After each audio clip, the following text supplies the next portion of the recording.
kasama sa akin mga kapatid dyan. Napakagaling talaga. Good job kayo, Tito Alvin, Doc Richard, and of course, sakto lang kay Kuya Mondi. Joke lang. Ito na nga po, punta na tayo dito sa ating Kita Tayo segment. Hindi po kumpleto ang ating Pinoy Noche Buena kung walang matamis na panghimagas. Tama? Tulad na lang po na kumikitang recipe ng isang pamilya mula sa May Kawayan, Bulacan. Kita tayo, sweet beans at garbanzos. Kasama po ang father and son tandem at owners ng Denang Sweet Beans. Good morning, kapatid! Carlo at Kimwell. Good morning, Miss Angela. Good morning, mga kapatid. So, Ayan, ako, I'm so excited na matikman itong dala ninyo. Pero syempre, kwentuhan muna tayo, di ba? Paano po ba nasimulan itong Denangs? Tama po ba, Denangs or Denangs? It's Denangs. Denangs na sweet beans and garbanzos. So, actually, the recipe started since 1956 I talaga know, siya.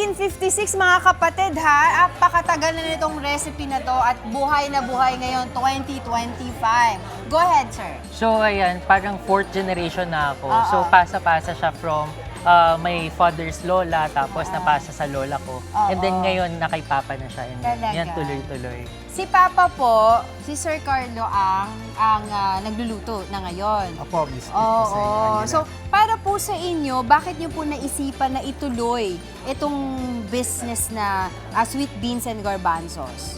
Kasi yung mother ko, nung nagpunta na ng US, Oo. wala nang nagluluto doon sa amin.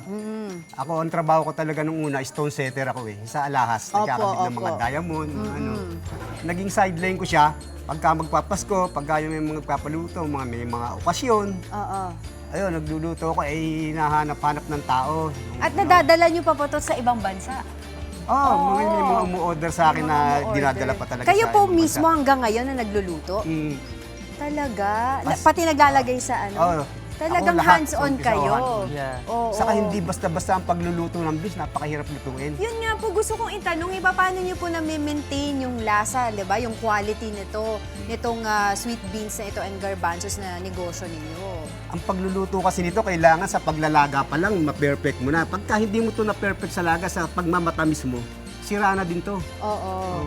Usually po kasi, nakakatikim po ako ng mga sweet beans, garbanzo sa halo-halo. Pero meron po ba kayo iba pang way to eat this? Maraming pwedeng paggamitan ng ano yan. Unang-una, masarap yan sa sumang antala. Pwede mong ipalaman Ito, sa yung tinapay mga yan, na suma. parang jam. Tinapay, sa pandesal, sa ano. Pwede mong kainin kasama ng mga minatamis na iba. Oo. Pinakamasarap lalo niyan doon sa sumang antala kasi matabang siya. Oo, siya ang yung pampatamis. Oo, siya ang pinakasukal mo na. Ayun. Sa ibabaw ng ice cream, masarap din yan pag nilagay mo. Lalong kumukulat yan. Wow! Oo. Naku, masubukan nga yan. Pero Napakasarap mamaya din yan. pa po natin matitikman yan. Kasi ang gusto ko itanong naman kay Sir Kimwell, of course, parang nakikita ko dito, ikaw yung marketing side ng negosyo na ito. Tama po ba? Yes, yes, O yes. sige, so magkano po ba itong isang bote? So, for the beans natin, 180 pesos siya for the 80 retail. lang. Oo. So, Pero kapag- pag bulk orders? Kapag bulk orders, 150 pesos.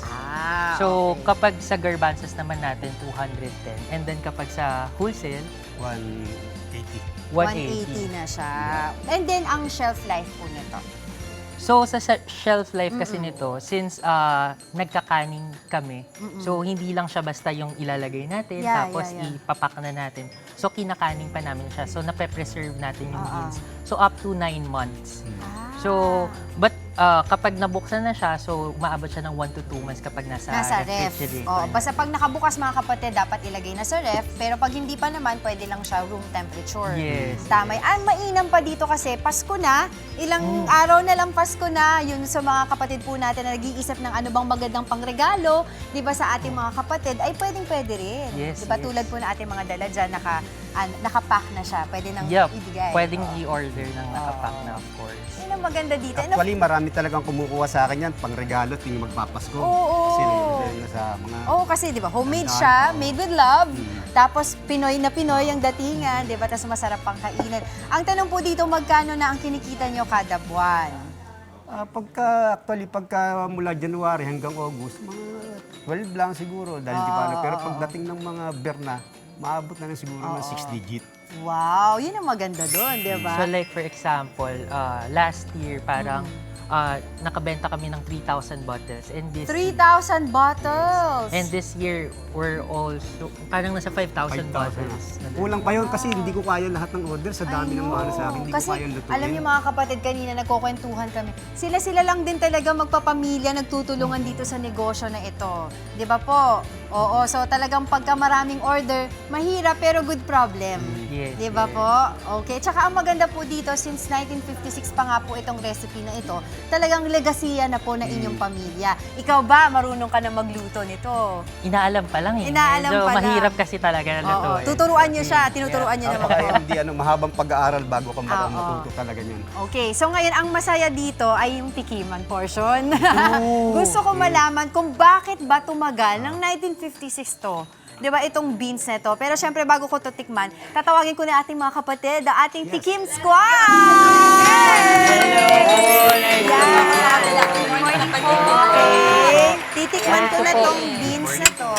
Good morning po. Good morning. Makuha po Mga kayo. kapatid. Good morning po. Good morning po. Una po, maraming salamat ha sa magising na umaga Garbanzos. magbisita sa amin. Okay? Lalagyan ko na. Ito. Suman. O, diba?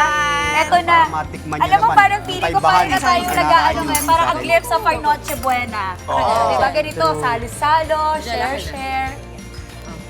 Takyo.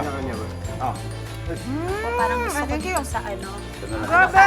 Ube. Mga kapatid, ang sarap po nitong beans na to. Kasi super, ay talaga. Super lambot. Kasi Malambot, madalas pero po, buwan. ang na mga natitikman ko matigas eh, yung mga nasa halo-halo. Ang lambot po nito, tsaka hindi po siya yung nakakasuya na tamis. Yes. Yun po yung importante dun eh. Tapos ito pa ha, first time ko to gagawin. Yung isasama ko siya sa sumam. Tikman natin, di ba? Sarap nga. Okay, so Perfect. nagkahanap kayo Perfect ng match yan sa dessert. suman. Oo nga. Tala. Favorite ko na to. Ay, Starting to jay. Starting today. Sarap, di ba? Ang lambot eh. Alam mo dati, yung suman, kinakain ko lang to, may latik. Ito pwede na to. Sobrang sarap po. thank you so much. Sobrang sarap po. Sir Carlo po talaga yung ano. Kumakain ka Nagluluto niyan niya. ng beans at natikman mo yan, baka hindi ka na kumain na ibang beans na luto. Napakasarap po. Maui. Oo. Ang sarap. Maui. Ayun ba? Maui, kada ko dahil yung ugat.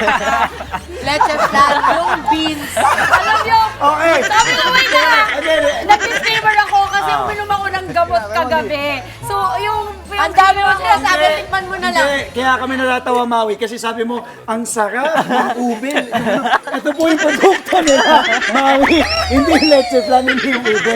Itong beans po, Babalik ang sigla mo pag kinain mo yan. Alright, sa mga kapatid po natin gustong umorder, I'm sure natakam din sila. Paano po nila kayo makakontakt?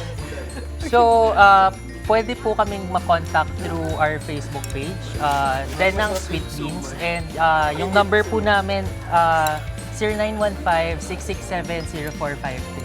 So, yeah, you can contact us. Ngayon, alam ko na talaga kung bakit ito tumagal.